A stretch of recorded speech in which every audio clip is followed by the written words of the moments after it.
Hello, this is ep6-LODWise, and today we're going to be talking about Supergirl, episode 6, season 2.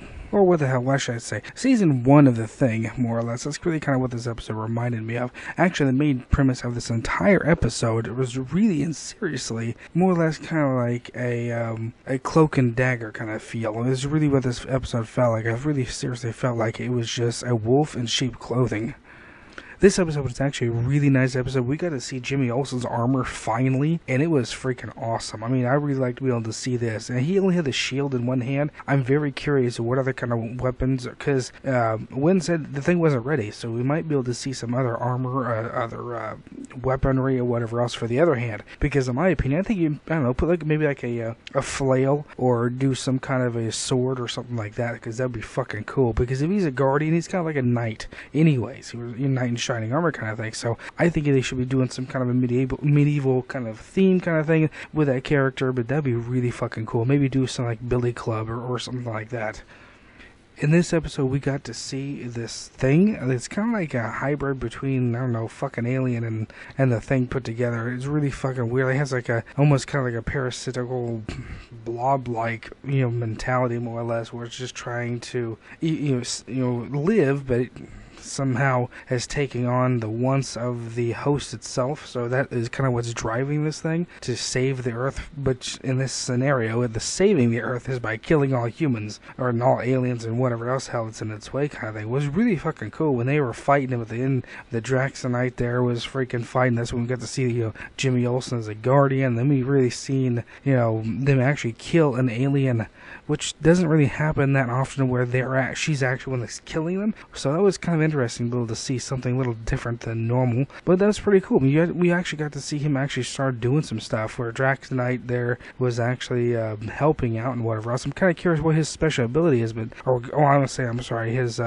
actually what his superhero identity is going to be. Also, I'm very, what the hell does Captain want with him, honestly? Or hell, fuck it, it's LexCorp for all we know. I mean, them two are, one and the same at this point, honestly, in my opinions, because we already know that's freaking Mama Lex, so, hell, that could be her fucking name right there. And that's going to be her medieval name. There's going to be Mama Lex. I'm just curious what exactly they're planning on doing with him. For all we know, he is just going to be some damn lab rat or some, fucked up experience, like, experiment like they normally do. Okay, well, I'm going to go into my final thoughts on this episode. Honestly, the whole freaking Alex being the whole, experimental gay thing, honestly, I don't think it was a good idea, because now that has just thrown a monkey wrench into this character's emotional character, and it has pretty much made her useless at this point, because all she's doing now is just ball bagging and crying because nobody likes her or whatever. I think honestly it was not a good idea to throw that monkey wrench into this character, because it didn't help that character. It didn't evolve the character in any other way. It was just a kind of a pointless little fucking thing to go at.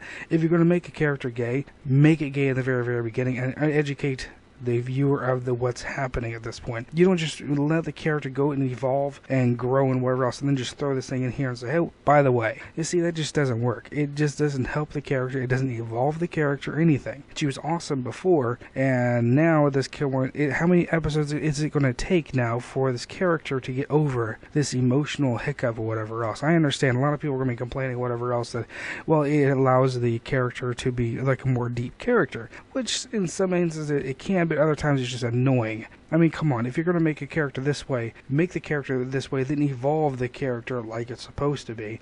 And then people will be like, hey, that's, that story arc and that freaking storyline, whatever else, worked perfect for that character. It was awesome. Like the police officer. She's great. She's smart, intelligent. She's fucking awesome. She kicks some ass. She's not one of these other characters, just basically like a red shirt. I don't honestly see that character being as a red shirt. It actually worked very, very well for that character. So I don't really honestly see why they added it to Alex's character, because it didn't do anything.